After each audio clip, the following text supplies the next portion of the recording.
Okay, today we're going to talk about the long U sound versus the horseshoe U sound. Long U is oo, horseshoe U is Horseshoe U is kind of a funny vowel sound. It's not listed in the vowels that they teach us in elementary school when we're young, at least in America. We learn A, E, I, O, U are the long vowels, and A, E, I, are the short vowels. I was never taught about horseshoe U. However, I could hear it, and I knew that certain words were said like this: good, book, look. That isn't an O, and it isn't an ah. It's an right? That's the horseshoe U. Now, to confuse matters, a lot of words are spelled with OO, and that can either be the long U sound, like oo, as in mood or food, or it can be pronounced as the horseshoe U, as in book or good. So let me just list some here. For horseshoe U, we have book, good, nook, hoof, foot, look, right? And then over on the long U side, you can hear the difference. Food, mood, root, roof, and U. Well, U isn't spelled with an OO. Anyway, you can see that even though most of these have an OO, they are pronounced differently, right? So we have a little quiz here.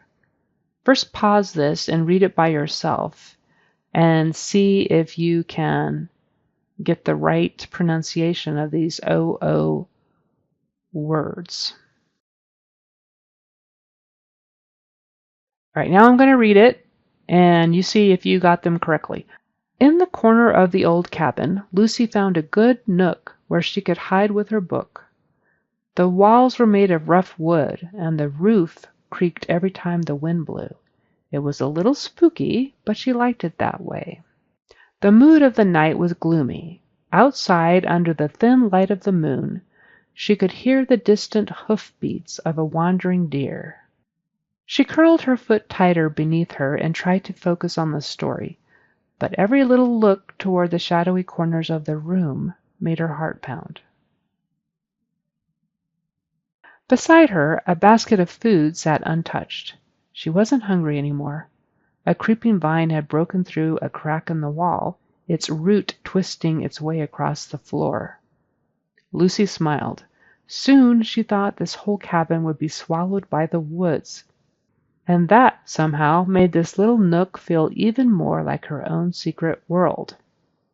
All right, how'd you do on that one?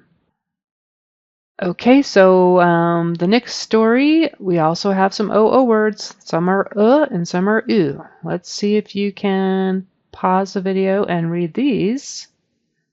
See how you do. And now I'm going to read them. The startup's tiny office was hardly more than a nook tucked under the slanted roof of an old downtown building. It wasn't fancy, but it was good enough for now.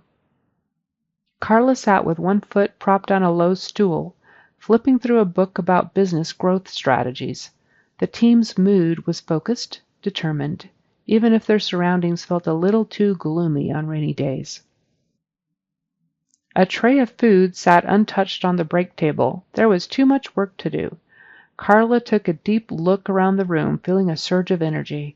Growth wouldn't happen overnight, but if they stayed sharp and moved soon, success was just beyond the horizon. Okay, these stories are kind of strange, but they have lots of OO words in them. So did you get the difference between and oo?